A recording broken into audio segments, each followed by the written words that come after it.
Hello again, Gooners. Yes, I'm back in the hot seat. I wonder if you missed me. Did you miss me? Let me know. Put a comment below if you missed me. If you didn't, I will tell you this much though. I've learnt to count. I think so. And this is the loose cannon number 45.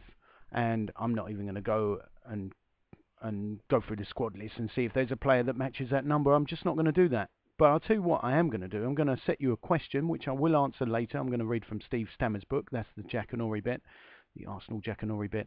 The question for today is this, which will be answered in the reading section, is this. Who was the Colossus? But wait a minute. I know what you're thinking, and you're probably wrong. Not the Colossus that we all know to be a certain, I'm not even going to say his name just in case you're guessing wrong, but not that obvious Colossus. It's another Colossus. The Colossus as far as Bruce Rioch, the previous manager, was concerned. That previous manager, of course, such a long time ago, so I don't expect any of you have got memories long enough to recall who Bruce Rioch called the Colossus. So enough on that. We'll be coming to it later. First of all, we're going to talk about Robin van Persie. Sorry about that. Second of all, Santi Cazorla, and then I should throw in Nuri Sahin, that transfer speculation, plus a little bit of extra on Victor Wanyama, another player we've been heavily linked with, Ganso, and also one going on the way out, it seems, Ju Young Park. So that's the agenda. Let's not waste any more time. Robin van Persie, where's he going to go? Well, I've been saying all along he'd end up at Manchester City. I still think that's where he will probably end up. But it looks like Juventus going to be out of the running, we're reading. I think it's the Daily Mirror had the story that Antonio Conte, the coach there, is facing a lengthy ban, which apparently is putting Robin van Persie off of a move to Italy. Carl Thomas, who's the assistant to Kees Vos, who's taking care of Robin van Persie's footballing affairs, said the following on Twitter, allegedly. Not the best news coming from Italy regarding Juventus manager. It's hardly the advert to come and join us. So if you read a lot into that, which obviously a lot of people have, then it means that Robin will want to stay in England. But the thing is, if he stays in England, we want a bigger transfer fee for his services. And Manchester United are £437 million in debt. Looks like they might struggle to service that debt while they're putting out a share issue, the Glazers. So we shall wait and see on that. But United always seem to come up with money from somewhere. Where they put those pots of gold, we don't know, because we don't seem to have them.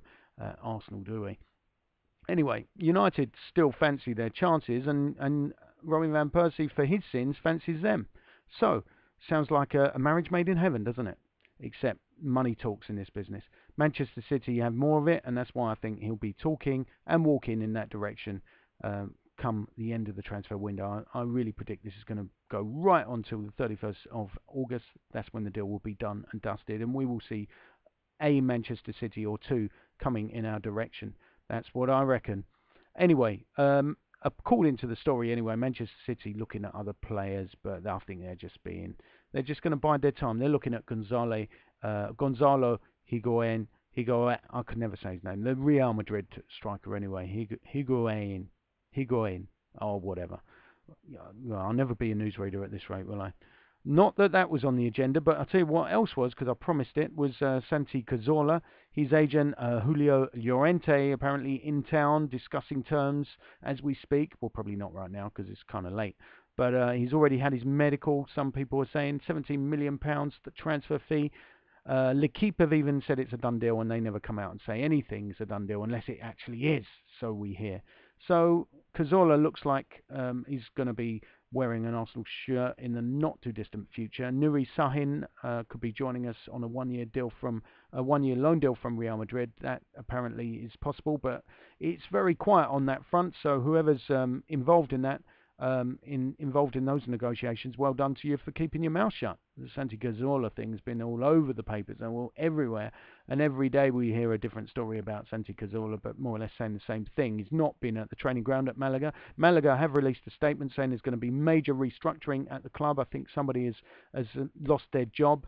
one of the trainers or coaches has lost their job, and they are looking at saving money and obviously bringing some in. So Cazorla, even to me, Mr. Skeptical was saying that one's a done deal. One that isn't a done deal is Victor Wanyama of Celtic. Everyone's saying we're going to pay £7 million. Personally, I can't see it. He's playing in defence at the moment. He's dissatisfied at that. He's a very clumsy tackler. I can see he almost gave a penalty away in Celtic's recent European Champions League qualifier. And he wants to play in midfield, defensive midfield. If we sell Song, Alex Song apparently of interest to Barcelona, £20 million, the transfer fee being talked about. If someone offered me 20 million or even close to it for Alex Song, I would bite their hand off. That's me personally. I think Alex Song is worth 7 or 8 million. I think Victor Wanyama is worth about 3 million. So I think Alex Song is twice the player Wanyama is based on what I've seen. So I'm not deriding Song's ability, not by any means, but I don't think he's worth £20 million. Just don't think so. I don't think he covers enough blades of grass to warrant that kind of transfer fee. He's got a reasonable amount of skill. His passing can go awry at times. He's under contract till either 2014 or 2015, depending on which source you believe. But Alex Song apparently not for sale anyway. But as we know, money does talk. And would he want to work for Tito Villanova? I mean, when Pep Guardiola was there, I mean, everyone wanted to play under him. But with the new coach, is that a good time to join Barcelona anyway? Sergio Busquets, apparently, the Barca midfielder, would love to play alongside Alex Song. But if Alex Song went there, would he actually get in the team? I mean, Cesc Fabregas even struggles at times. So I don't think so. I don't see that. Neither of those deals is going to happen in my humble opinion. Ganso, meanwhile, £40 million Santos want for him. They won't accept less, so they're not going to get it from us. I'm pretty sure he's had some injury problems, I believe, and has fallen out of favour with the Santos fans as well for some of his poor performances. So why would we want to pay £40 million for a player that's got third-party ownership as well? It just doesn't make any sense at all. So can't see any truth in that one. I mentioned Nuri Sahin already. I think the loan deal set to go through, we keep hearing, but no details. And finally, Ju Young Park on the way to Blackburn on loan. Well, at long last, looks like we may have got rid of our misfiring Korean. A shame it never worked out for him. He didn't get many chances, and perhaps the same might be said of Bruce Rioch. That was a tenuous link. Well, as I said before, the question is, who was Bruce Rioch's colossus? And I'm going to read from Steve Stammer's book, the official biography. It's a very short chapter on Rioch and international Arsenal. And I will begin now, if you're sitting comfortably or standing up with a drink in hand. Bruce Rioch came from a military background and was known as a disciplinarian. He was a combative midfield player with Derby County and Everton, and also played for Scotland. Anyone who came face to face with him on the field will tell you, Bruce Rioch was a hard man. You didn't mess with him. Prone to attacks of temper early in his managerial career, he had to leave Torquay when, in the heat of the moment, he kicked out at one of the players, and during his time at Arsenal he was involved in more than one contretemps on the touchline. But there was definitely two sides to Rioch. He could also be amenable and approachable, and his respect for the club he had joined was always evident when he called them the Arsenal, never just Arsenal. He was desperate. Do you do that? I mean, I call us Arsenal and very rarely say the Arsenal. In fact, I don't think I do unless I'm drunk and I just put in the word "the" in front of everything. Anyway, Rioch was desperate to be successful and wanted to make full use of the resources he had at his disposal, which were substantial compared to those he had at Bolton. Of course, many of us recall what a good job he did do at Bolton, got them playing really attractive football. So when he came in as Arsenal boss, a lot of us were quite pleased with it. He looked for positive attacking football from his teams and loved the game to be played the right way. In fact, he was clear about that during the 6-hour meeting he had held with his coaching staff just before he arrived at Arsenal. A close examination of the squad left him in no doubt where the priority lay. They told me we probably had just one 20-goal-a-season man, and that was Ian Wright. We had to remedy that, he said. So he moved quickly and positively to sign two high-profile names. In came Dennis Bergkamp from Inter Milan for £7.5 million and David Platt from Sampdoria for £4.75 million. The capture of Bergkamp was a masterstroke, while the presence of Platt gave Arsenal an injection of much-needed experience and an attacking midfield player with an impressive goal-scoring record.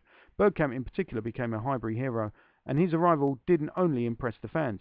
When Ian Wright heard on the radio that Arsenal had bought Bergkamp, he didn't believe it and drove straight to Highbury to meet the player. Bergkamp immediately felt at home, and together they would form what Arsene Wenger called the Fire and Ice Partnership.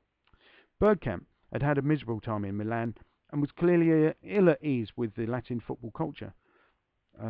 They would pay the gardener to take pictures of my wife sunbathing, he said of his time in Italy. There was just no privacy, and I am a very private person. Can't do a Bergkamp accent. I just didn't enjoy my time there at all. He was also less than happy about his role in the Inter team. They asked him to play as an out-and-out frontman, while he preferred to be a shadow striker, just behind the striker. There had also been interest in Bergkamp from Real Madrid, but he felt he would adjust more easily and be better suited to life in England, and he was right, because he was to stay for a decade. A superb professional, was the verdict of the club's physiotherapist, Gary Lewin. There was never a moment's bother with him, not one. And as Paul Merson observed later that season, you train, you come off the field, and you're having lunch, and Dennis is still out there practicing free kicks. No matter how hard you work, you cannot work as hard as Dennis. Rioch had successfully brought in a player whom many regard as the best foreign import to the Premier League, and Arsenal supporters now had a star who would match the impact that Jurgen Klinsmann had in his brief sojourn at Tottenham. Fans even stole the song with which the White Hart Lane faithful regaled the Germans, singing "There's Only One Dennis Bergkamp" to the tune of Winter Wonderland, and singing it about Bergkamp for considerably longer than their Tottenham counterparts could sing it about Klinsmann. However, along with the arrivals, there were the inevitable departures. Kevin Campbell, who had played such a major part in the successes Arsenal had achieved under George Graham, left for Nottingham Forest when his contract at Highbury expired. I was upset about that. He was followed by Stefan Schwarz. I was upset about that too. The Swede had produced impressive performances during his year at the club, but his family could not settle in London, and he moved to Fiorentina in Italy. It was a serious blow for Rioch when striker Alan Smith announced that his persistent knee problems were showing no signs of improvement, and that he was being forced to quit. And there were other injury problems to key players that made Rioch's tenure at Highbury a difficult one. There's a typo there. It says Rico, like Rico Arena, Coventry. Sorry, made me smile. Platt, in particular, was dogged by cartilage problems that restricted him to 29 games and just 5 goals. Ian Wright was also injured and never seemed totally at ease with the Rioch style of management. Yes, you can imagine the fireworks going off there. In fact, in February 1996, he even asked for a transfer, although he later withdrew the request, saying, "To be honest, I just wanted to spend the rest of my career here at Highbury." Of course, that wasn't going to happen. On the field, there was a bright enough start. Arsenal didn't lose in the league until the game against Chelsea at the end of September, and Bergkamp got onto the score sheet at the 7th time of asking, when he scored twice in the 4-2 win against Southampton at Highbury. And of course, with that goal drought, there was a lot of people questioning whether or not Dennis Bergkamp was the right player for Arsenal. I certainly remember that in the press, and so it was great when he did break his duck at Southampton. The FA Cup run didn't survive beyond the third round, as Sheffield United drew 1-1 at Highbury and won the replay 1-0 at Bramall Lane. It was after that match that Platt's knee problem ruled him out for 2 months. Fortunately, the League Cup even threatened to be more productive, though. The run started in comfortable enough fashion with an 8-9 aggregate victory over Hartlepool, in which Bergkamp scored a hat-trick at Highbury. Then came a 3-0 win at Barnsley, which proved easy, despite the Yorkshire team's reputation as Dur Cup fighters. At the end of November, Sheffield Wednesday were beaten at Highbury, thanks to goals from Ian Wright and John Hartson, and that meant a January quarter-final against a Newcastle team that were playing stylish, gung-ho football under Kevin Keegan. This would be a major test for Arsenal, no question. It was a magnificent atmosphere at Highbury that night. Wright was at his effervescent best, and Arsenal won 2-1, but a touchline skirmish between Lee Dixon and David Ginola sparked a bit of row between Rioch and the Newcastle assistant manager Terry McDermott, which led to an FA inquiry and a rap on the knuckles for Rioch.